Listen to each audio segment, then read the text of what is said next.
గృహ నిర్వాహకత్వము అనేది ప్రతి ఇంటిలో కూడా ప్రతి పురుషుడు కూడా మంచి గృహ నిర్వాహకుడిగా ఉండాలి. ఆమేన్, హల్లెలూయా. గృహ నిర్వాహకత్వం అనేది ప్రతి కుటుంబంలో ప్రతి పురుషుడు బాధ్యతగా తన గృహాన్ని నిర్వహించుకోవాలి. హల్లెలూయా. అట్లాగే సంఘములో ఒక లీడర్గా వ్యవహరించాలనుకున్నటువంటి వ్యక్తికి ఉండాల్సినటువంటి లక్షణాలు. హల్లెలూయా. సంఘములో ఒక పెద్దగా ఉండాలి అనుకుంటున్నటువంటి వ్యక్తికి ఉండాల్సినటువంటి లక్షణాలు, సమాజములో ఒక గౌరవప్రదమైనటువంటి వ్యక్తిగా గుర్తింపు పొందాలనుకున్నటువంటి వ్యక్తికి ఉండాల్సినటువంటి లక్షణాలు, ఇవన్నీ కూడా చాలా విలువైనవి. ఈ విలువైనటువంటి విషయాలను ఈరోజు ప్రభు మనందరితో మాట్లాడబోతున్నారు. ఎవరైతే విని పాటిస్తారో వారు వారి కుటుంబంలో యజమానిలా వ్యవహరించగలుగుతారు. ఆమేన్. ఇది చాలా ప్రాముఖ్యమైనటువంటి సంగతులు. ఎవరైతే వారి కుటుంబంలో యజమానిగా ఉంటూ కుటుంబాన్ని నిర్వహించాలి, నా భార్య బిడ్డలను నేను చక్కగా ఒక క్రమమైన పద్ధతిలో నడిపించాలి అనుకునేటటువంటి వారు జాగ్రత్తగా వినండి. ఏం పర్లేదండి, నా భార్యనే చూసుకుంటుంది నా కుటుంబం సంగతి అనుకుంటే ఇది మీకు కాదు. లీడర్గా ఉండాలి నేను అని ఎవరైతే అనుకుంటున్నారో వారు జాగ్రత్తగా వినండి.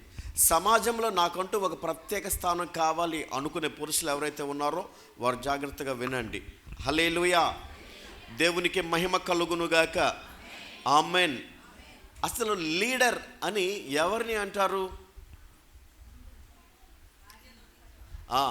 ఎవరైతే ఒక వ్యవస్థను లీడ్ చేస్తున్నారో వారిని లీడర్ అంటారు. హల్లెలూయా. లీడర్ అనేవాడు ఇతరులలో ఉన్న భయాన్ని పోగొట్టేవాడే లీడర్. దేవునికి మహిమ కలుగునుగాక. ఒక కుటుంబ యజమాని, ఒక గృహ నిర్వాహకుడు తన కుటుంబంలో ఉన్న భయాన్ని, ఆందోళనను పోగొట్టగలిగిన వాడే మంచి గృహ నిర్వాహకుడు కాగలడు. హల్లెలూయా. కుటుంబానికి ఎప్పుడు భయం కలుగుతుందండి? సరైన గృహ నిర్వాహకుడు లేకపోతే ఆ కుటుంబం భయపడుతుంది. ఎందుకనంటే నా కుటుంబం రానున్న రోజుల్లో ఏమైపోబోతుందో అన్న భయం వారికి. ఎందుకంటే వారికి రేపటిని గురించినటువంటి భయం. ఒక మంచి గృహ నిర్వాహకుడు ఉన్నాడు, బాధ్యత కలిగిన గృహ నిర్వాహకుడు ఉన్నాడు, ఆ కుటుంబం చాలా ధైర్యంగా ఉంటుంది. ఆమేన్, హల్లెలూయా. అంటే ఒక మంచి గృహ నిర్వాహకుడు మొట్టమొదటిగా తన కుటుంబానికి ఉన్న భయాన్ని పోగొడతాడు. ఆమేన్, హల్లెలూయా. ఒక లీడర్గా వ్యవహరిస్తున్నటువంటి ఒక వ్యక్తి, ఒక వ్యవస్థ కావచ్చు, ఒక సంఘము కావచ్చు, అది ఏదైనా కావచ్చు, మొట్టమొదటిగా తన వ్యవస్థలో ఉన్నటువంటి భయం ఏదైతే ఉందో ఆ భయాన్ని పోగొట్టి తాను ధైర్యంగా నిలబడతాడు. హల్లెలూయా. అంటే ఆ వ్యవస్థకు లేదా ఆ సంఘానికి లేదా ఆ కుటుంబానికి ధైర్యమును ఇచ్చేవాడే లీడర్ అని పిలువబడతాడు. హల్లెలూయా. మరి ఎంతమంది లీడర్స్ అవ్వాలనుకుంటున్నారు ఈరోజు? ఆమేన్. చేతులు ఎత్తిన ప్రతి ఒక్కరిని దేవుడు లీడర్స్గా నియమించునుగాక. ఆమేన్, హల్లెలూయా. లీడర్గా ప్రతి ఒక్కరూ కూడా వ్యవహరించాలి, లీడర్గా ఉండాలి. నీ కుటుంబంలో నువ్వు లీడర్గా ఉండాలి, నీ వ్యవస్థలో నువ్వు లీడర్గా ఉండాలి, నీ సంఘములో నువ్వు లీడర్గా ఉండాలి. అంటే ఈ లక్షణాలు ఎవరైతే పొందుకుంటారో, ఎవరైతే నేర్చుకుంటారో, ఎవరైతే ఈ లక్షణాలను కలిగి ఉండి ముందుకు సాగుతారో వారు లీడర్స్గా నియమించబడతారు. ఆమేన్, హల్లెలూయా, హల్లెలూయా. ఓకే, ఈ మాటలను ఒకసారి మనము చూద్దాం. తిమోతికి వ్రాసినటువంటి పత్రికలో నుంచి 3వ అధ్యాయము 1వ వచనము నుండి, ఎవడైనను అధ్యక్ష పదవిని ఆశించిన ఎడల అట్టివాడు దొడ్డ పనిని అపేక్షించుచున్నాడను మాట నమ్మదగినది. చాలమ్మ. ఎవడైనను అధ్యక్ష పదవిని ఆశించిన ఎడల అట్టివాడు దొడ్డ పనిని అపేక్షించుచున్నాడను మాట నమ్మదగినది. హల్లెలూయా. అధ్యక్ష పదవి, అధ్యక్షుడు కావాలనుకుంటున్నాడు, లీడర్ కావాలనుకుంటున్నాడు, 10 మంది నా మాట వినేలా చేయాలనుకుంటున్నాడు, 10 మందిని నేను నడిపించాలి అనుకుంటున్నాడు. అట్లాంటి వాడంట ఒక మంచి పనిని చేయాలని పూనుకున్నాడంట. హల్లెలూయా. దొడ్డ పని అంటే మంచి పని. అది మీకు దొడ్డ పని అంటే దాన్ని ఎలాగా మనం అర్థం చేసుకోవాలి అనే డౌట్ మీకు వస్తే, సామెతలు 8వ అధ్యాయము 19వ వచనములో దొడ్డది అంటే అది ఏంటో ఇక్కడ వ్రాయబడి ఉంది. చదవమ్మా. సామెతలు 8వ అధ్యాయము తీయండి. మీ పరిశుద్ధ బైబిల్ గ్రంథాలు ప్రతి ఒక్కరు తెరవండి. బైబిల్ తేకుండా మందిరానికి రాకూడదు. ప్రతి ఒక్కరు కూడా బైబిల్ క్యారీ చేసుకుని రావాలి, మోసుకు రావాలి బైబిల్ని. హల్లెలూయా. చదవమ్మా. సామెతల గ్రంథము 8వ అధ్యాయము 19వ వచనము.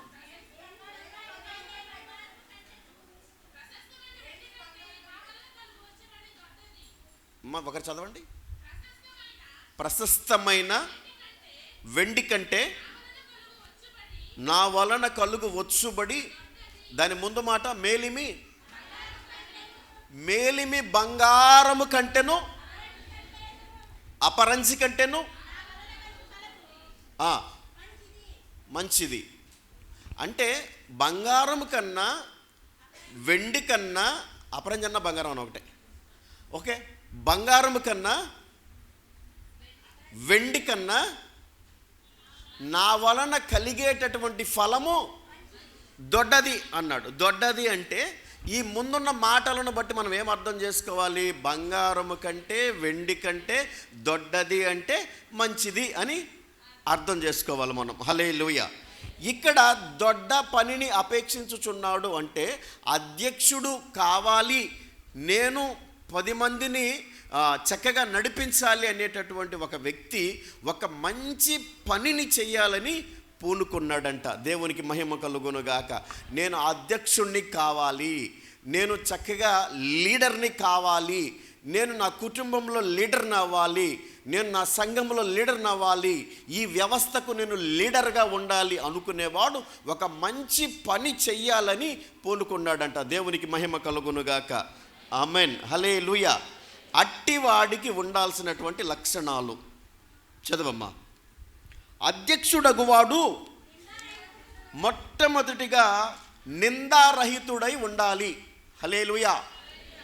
అధ్యక్షుడగువాడు, నేను అధ్యక్షుణ్ణి కావాలి అనుకునేవాడు మొట్టమొదటిగా నిందారహితుడై ఉండాలి. అతని మీద ఎవరు కూడా ఏ విధమైన నిందలు వేయడానికి అవకాశం ఇచ్చేవానిగా ఉండకూడదు. ఏమండి? ఎలా ఉండాలి? నిందారహితుడుగా ఉండాలి. ఏ విధమైన నిందలు కూడా ఎవరు అతని మీద వేయడానికి అవకాశం ఇచ్చేవానిగా ఉండకూడదు. అంటే ఏ విధమైన నిందలు వేసే విధంగా అతని జీవితము ఉండకూడదు. 2, ఏకపత్ని పురుషుడును మితానుభవుడును. ఇక్కడ కూడా వచ్చింది మితానుభవం, ఇందాక కూడా వచ్చింది. మితానుభవుడు అంటే మితముగా మాట్లాడేవాడు, మితముగా తినేవాడు, మితముగా కోపపడేవాడు. ఇదంతా కూడా వస్తుంది దీనిలో. అర్థమవుతుందా మీకు? మితానుభవుడు అంటే మితముగా తినువాడు, మితముగా మాట్లాడువాడు, మితముగా కోపపడువాడు. ఇది కూడా మితముగానే కోపపడాలి. నేను అధ్యక్షుడిని కావాలి, నేను లీడర్ని కావాలని చెప్పి మనం అరుస్తూ ఉన్నాం అనుకోండి, మనం లీడర్షిప్ చేయడానికి మన వెనకాల ఎవరు ఉండరు. అంతే కదా, ఇంకెవరు ఉంటారు మన వెనకాల? మనం కరుస్తూ ఉంటే ఎవరు ఉండరు, మనమే మిగులుతాం. అర్థమవుతుందా మీకు? లీడర్ అనేటటువంటి వ్యక్తి కోపపడే విషయంలో కూడా ఆ కోపము నిమిషం మాత్రమే ఉండాలి, వెంటనే క్షమించగలగాలి, వెంటనే వారిని ప్రేమించగలగాలి, వారిని ఓదార్చగలగాలి. హల్లెలూయా. అంతేగాని దానిని పొడిగించకూడదు. కోపాలు ఎవరికి రావండి? కోపాలు అందరికీ వస్తాయి. అది ఫ్రీగా వస్తుంది. కోపం అనేది అందరికీ ఉచితంగా వచ్చేస్తుంది అది. అందుకని అందరికీ కోపాలు వస్తాయి. కానీ ఈ కోపాల నుంచి, ఈ ఇబ్బందికరమైన ఈ పరిస్థితుల నుంచి చక్కగా వీటన్నిటిని కూడా పరిష్కరించి లీడర్ అనేటటువంటి వాడు చక్కగా ఒక క్రమమైన పద్ధతిలో వారందరినీ కూడా నడిపిస్తాడు. వారందరికీ నేనున్నాను అనేటటువంటి భరోసా ఇస్తాడు. వారిని ధైర్యపరుస్తాడు. హల్లెలూయా. మరి మీ కుటుంబంలో మీరు మంచి గృహ నిర్వాహకులు మాదిరిగా ఉండాలి అంటే మొట్టమొదటిగా మీరు నిందారహితులుగా ఉండండి, ఏకపత్ని పురుషులై ఉండండి, మితానుభవం కలిగిన వారుగా ఉండండి, స్వస్థ బుద్ధి గలవారుగా ఉండండి, మర్యాదస్తులుగా ఉండండి. మీరు మర్యాదస్తులుగా ఉండాలి. మర్యాదను ఇచ్చి పుచ్చుకునేవారుగా ఉండాలి. మర్యాదగా మాట్లాడాలి. లీడర్ అనేటటువంటి వాడు అరే ఒరే అని పిలుస్తూ ఉంటే ఆ ఇతరులు గౌరవించలేరు. హల్లెలూయా. ఎందుకనంటే ఎంత చెట్టుకి అంత గాలి అన్నట్టు ఎవడికి ఉండే మర్యాద వాడికి ఉంటుంది. ప్రతి ఒక్కడిని గౌరవించాల్సినటువంటి అవసరం మనకుంది. హల్లెలూయా. నువ్వెంతటి వాడవైనా సరే ప్రతి ఒక్కరిని కూడా గౌరవంగా మాట్లాడాల్సిందే. హల్లెలూయా. అంతేగాని చిన్నతనంగా మాట్లాడితేనో, తగ్గించి మాట్లాడితేనో, హేళనగా మాట్లాడితేనో పడడానికి ఎవరు లేరు, సిద్ధంగా లేరు. ఈరోజు అస్సలు ఎవరు పడరు. అసలు మాట అంటే ఎవరు పడరు, పట్టించుకోరు. నేనెందుకు పడాలి, నేనెందుకు తగ్గాలి అనేటటువంటి ఆలోచనతో ఉన్నారు ప్రజలు. హల్లెలూయా.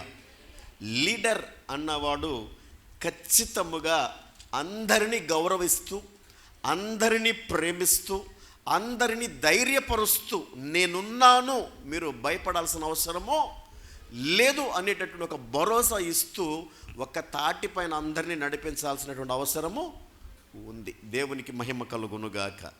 ఆమెన్. హల్లెలూయా. హల్లెలూయా. లీడర్ అనేవాడు ఏ పని అయినా చేయటానికి సిద్ధంగా ఉండాలి. లీడర్ అనేవాడు 10 మందితో పని చేయిస్తాను అంటే సరిపోదు.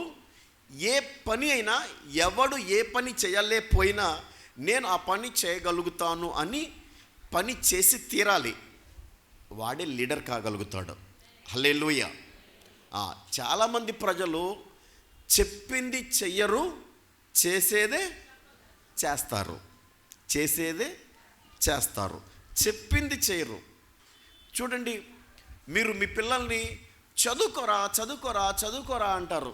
వారు చదువుతారా? చదవరు. మీరేం చేయాలి? మీరిద్దరు చెరో బైబిల్ తీసుకుని చదువుకుంటా కూర్చోండి. వాడు ఏం చేస్తాడంటే ఆడుకునేవాడు వచ్చి ఆడు పుస్తకం తీసుకుని చదువుకుంటా కూర్చుంటాడు. హల్లెలూయా. ఇది ప్రాక్టికల్గా చేసి చూడండి. మీ ఇంట్లో ఇది జరుగుద్ది, ఖచ్చితంగా ఇలా జరుగుద్ది. అంతేగాని మీరు చదవరా అంటే చదివేస్తారనుకుంటున్నారా? చదవరు. వాడు చెబితే వినట్లేదు కనుక మీరేం చేయాలి? వాడు ఏం చెయ్యాలనుకుంటున్నాడో మీరు అది చెయ్యండి.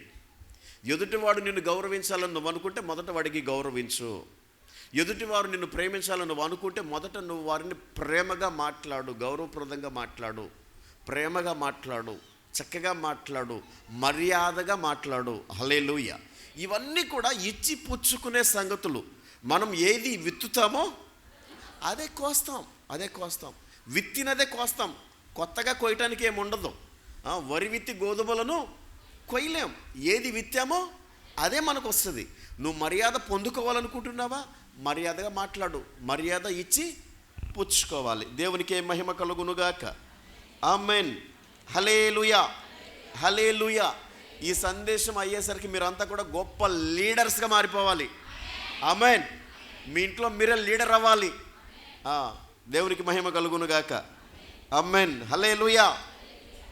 తర్వాత అతిథి ప్రియుడును బోధింప తగిన వాడును అయి ఉండి.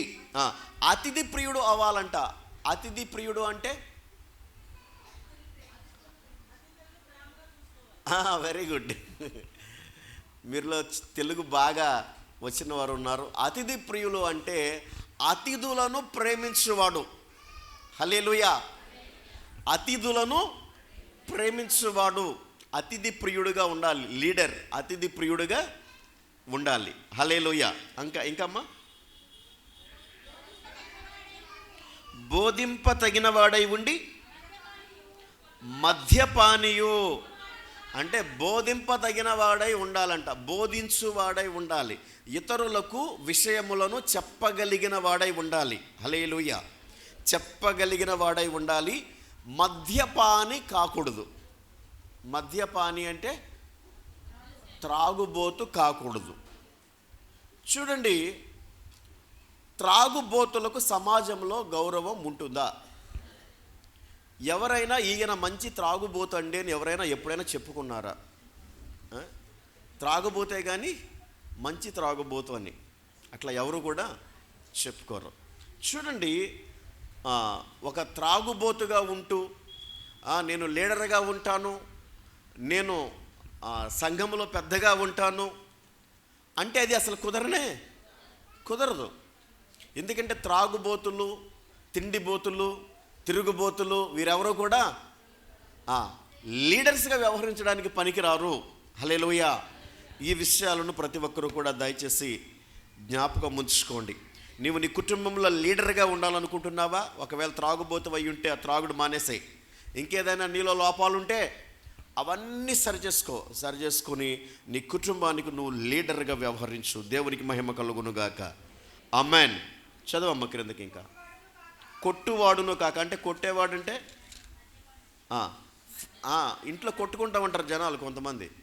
ఏమండి, ప్రతి చిన్నదానికి అరుపులు, కేకలు, కొట్లాటలు జరుగుతూ ఉంటాయి. కొట్టువాడు కాక సాత్వికుడై ఉండాలి. సాత్వికుడు అంటే అమ్మా శాంతమూర్తి అయి ఉండాలి. భార్య అరుస్తుందనుకో, భర్త ఏం చేయాలి? అమ్మా, నేను భర్తలను అడుగుతా, ఏం చేయాలండి? భార్య అరుస్తుంటే ఏం చేయాలి శ్రీనివాస్ గారు? మన పని మనం చేసుకోవాలి. పట్టించుకోవాలి. ఎందుకు అరుస్తుందో మరి తెలుసుకోకపోతే ఎలా? హల్లెలూయా. హల్లెలూయా. చూడండి, శాంతముతో ఉండాలి. శాంతము, ఓర్పు, సహనము ఇవన్నీ కూడా లీడర్కి కావాలి. హల్లెలూయా. చదవమ్మా. అమ్మా, జగడమాడని వాడు. అమ్మా, జగడమాడని వాడు. కొంతమంది జగడాలు ఆడుతూ ఉంటారు ఇంట్లో. జగడం అంటే పోట్లాట, జగడం అంటే గొడవ. ప్రతి చిన్నదానికి గొడవ పడే భర్తలు ఉంటారు. ప్రతి చిన్నదానికి గొడవ పడే భార్యలు ఉంటారు. ఉంటారు. మీరు జగడమాడు వారిగా ఉండకూడదు. ఏమండి, పండక్కి చీర కొనలేదంటే ఒక్కొక్క ఆడవాళ్ళు గొడవ పెడతారు. మామూలుగా పెట్టరు, ఇల్లు పీకి పందిరేస్తారు. అలాంటి వాళ్ళు ఇక్కడ లేరు అనుకుంటున్నాను నేను. అనుకోనా? ఏమ్మా రాణిమ్మ గారు ఏమన్నారు? ఇల్లు పీకి పందిరేసేవాళ్ళు అన్ని చోట్ల ఉంటారట రాణిమ్మ గారు. హల్లెలూయా. జగడం ఆడేవారుగా మీరు ఉండకూడదండి. ఆమేన్. మనం ప్రభు సన్నిధికి వస్తున్నాం. ఇక్కడ ప్రభు మనకు నేర్పిస్తూ ఉన్నారు. జగడమాడేవారుగా, గొడవ పడేవారుగా, మీ ఇంట్లో జరిగే గొడవకి మీరు కారకులు కాకూడదు. ఆమేన్. ఏంటి ఒకసారి ఆగిపోయారు? మీ ఇంట్లో జరిగే గొడవకు మీరు కారకులు కాకూడదు అంటే నేను అందరూ ఆమెన్ చెప్తారేమో అనుకున్నాను. ఆమెన్ చెప్పకుండా మీరేం చేశారు? ఆలోచనలో పడ్డారు. ఆమెన్ చెప్పలేదు కానీ ఏం చేశారంటే అందరూ ఒకసారిగా ఆలోచనలోకి వెళ్ళిపోయారు. ఏమో మా ఇంట్లో గొడవ జరుగుతుంటే కారణం నేను కాదు, మా ఆవిడే అని వీళ్ళు అనుకుంటున్నారు. వీళ్ళు ఏమనుకుంటారు? ఒకసారి ఆమెను చెప్పలేదంటే మీరేమో ఆలోచించారు నేను అనుకుంటున్నాను. మా ఇంట్లో గొడవ జరగడానికి కారణం నేనైతే కాదని వీళ్ళు అనుకుంటున్నారు, నేను కాదని వీళ్ళు అనుకుంటున్నారు. మరి ఎందుకు గొడవలు జరుగుతున్నాయి? హల్లెలూయా. జగడం ఆడేవారుగా అసలు ఉండకూడదు. గొడవలకు కారకులు మీరు కాకూడదు. అసలు మీ కుటుంబంలో గొడవలే జరగకూడదు. ఆమేన్. హల్లెలూయా.